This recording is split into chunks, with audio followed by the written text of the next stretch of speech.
توشہ Khana case ناقابل ضمانت warrant کے باوجود عمران خان عدالت میں پیش نہ ہوئے۔ عرفہ فیروزستان Tehreek Insaf P T I Imran Khan Tosha Khana case میں اسلام آباد کی سیشن عدالت میں پیش نہ ہوئے۔ عمران خان کے جونیئر وکیل سردار مصروف خان عدالت کے روبرو پیش ہوئے۔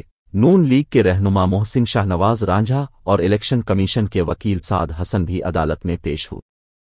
ایڈیشنل سیشن جج ظفر اقبال نے استفسار کیا کہ عمران خان آج بھی نہیں پیش ہو رہے، کیا ضامن پابند ہیں کہ عمران خان عدالت پیش ہوں؟ یہ بھی تھا خانہ کیس، عمران خان کی درخواست خارج، ناقابل ضمانت وارنٹ گرفتاری برقرار۔ اسلام آباد پولیس وارنٹ لے کر لاہور پہنچ گئی، عمران خان گرفتاری سے گریزاں۔ توشہ خانہ کیس میں عمران خان کے ناقابل ضمانت وارنٹ گرفتاری جاری۔ عمران خان کے جونیئر وکیل سردار مصروف خان نے بتایا کہ عمران خان کی پیشی کا علم نہیں، سینئر لیگل ٹیم 10 بجے عدالت پیش ہوگی۔ عدالت نے سماعت میں 10 بجے تک وقفہ کر دیا۔ خیال رہے کہ 28 فروری کو عدالت نے عدم پیشی پر عمران خان کے وارنٹ گرفتاری جاری کیے تھے۔ عدالت نے اسلام آباد پولیس کو احکامات جاری کیے تھے کہ عمران خان کو گرفتار کر کے 7 مارچ آج کو عدالت میں پیشی یقینی بنائی جائے۔ گزشتہ روز عدالت نے عمران خان کے توشہ خانہ کیس میں جاری ناقابل ضمانت وارنٹ گرفتاری کی منسوخی کی درخواست کو مسترد کر دیا تھا۔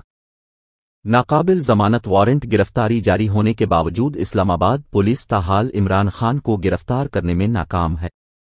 یاد رہے کہ توشہ خانہ کیس میں ایڈیشنل سیشن جج نے فرد جرم عائد کرنے کے لیے عمران خان کو 8 جنوری سے طلب کر رکھا ہے، لیکن ہر پیشی پر عمران خان کی جانب سے طبی سیکیورٹی وجوہات کے باعث حاضری سے استثناء کی درخواستیں دائر ہوتی رہیں۔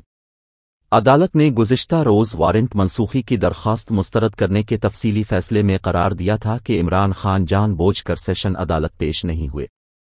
دوسری جانب پی ٹی آئی ذرائع کے مطابق عمران خان آج بھی سیشن عدالت کے سامنے ذاتی حیثیت پر پیش نہیں ہوں گے۔